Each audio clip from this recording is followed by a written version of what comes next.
एक नए टॉपिक के साथ आपके सामने आ गई। आज का मेरा टॉपिक है कि अर्क की लेंथ किस तरह से निकालते हैं।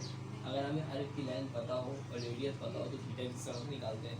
अगर हमें थीटा और रेडियस पता हो तो किस तरह से हम एस निकालते हैं, मतलब अर्क की लेंथ। उसके अलावा थीटा किस तरह से निकालते हैं, मतलब तीनों चीज़ों की मैं बात करूँगा, अर्क की लेंथ की, रेडियस की और थीटा की।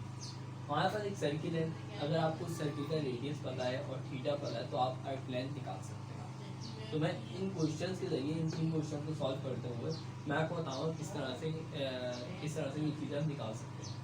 फर्स्ट क्वेश्चन में हमें फाइंड करना है एस, मतलब अर्क की लेंथ निकालनी है, जिससे हमें गिवन क्या चीज़ है, आर के वन है और थीटा ये वन है।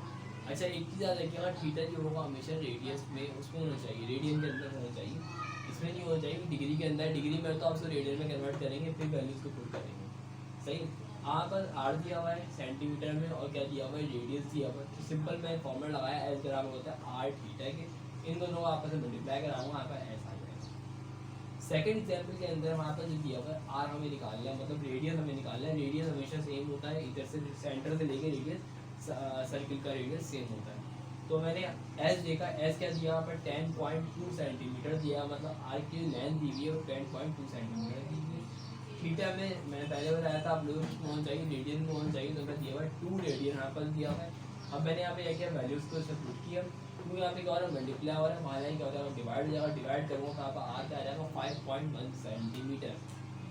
अगर यहाँ पे आर जो एस जो होता है मीटर में होता है तो यहाँ पे आंसर रेडियन में किसमें आता है, मीटर में आता है। अच्छा, थर्ड क्वेश्चन में देखिए हमें थीटा निकालना है। थीटा निकालने के यहाँ पर एस दिया हुआ है 30.2 सेंटीमीटर और आर कितना दिया हुआ है 2 सेंटीमीटर। तो हम मैंने इसको क्या किया, आपस में मल्टीप्लाई करवा दिया, क्योंकि यहाँ पे एस की जगह पे एस रखा, आर की जगह पे आर की वैल्यू को रखा। ये यहाँ पे क्या हो रहा है, मल्टीप्लाई हो रहा है, जिस तरह मैंने बताया था। यहाँ पे क्या हो जाएगा, इज इक्वल टू के बाद जाके डिवाइड हो जाती है। जैसे मैंने इसको डिवाइड किया 15.1 क्या आ गया, रेडियन आ गया थीटा। सो आप लोगों को समझ में आ गया होगा किस तरह से मैंने एस निकाला है, आर निकाला और थीटा निकाला है। सो आपको मेरी वीडियो बहुत पसंद आई होगी। सो इंजॉय कीजिए, और भी वीडियो बनाता रहूँगा इसी तरह से। बस कमेंट करिएगा, ज़रूर बताइएगा मुझे किस तरह को मेरी वीडियो कैसी अच्छी लग रही है, कोई प्रॉब्लम है वीडियो में, क्या मैं जनरली तो नहीं पढ़ा है, जो भी हो एक्सपायर साथ ज़रूर बताइएगा। Thanks for watching.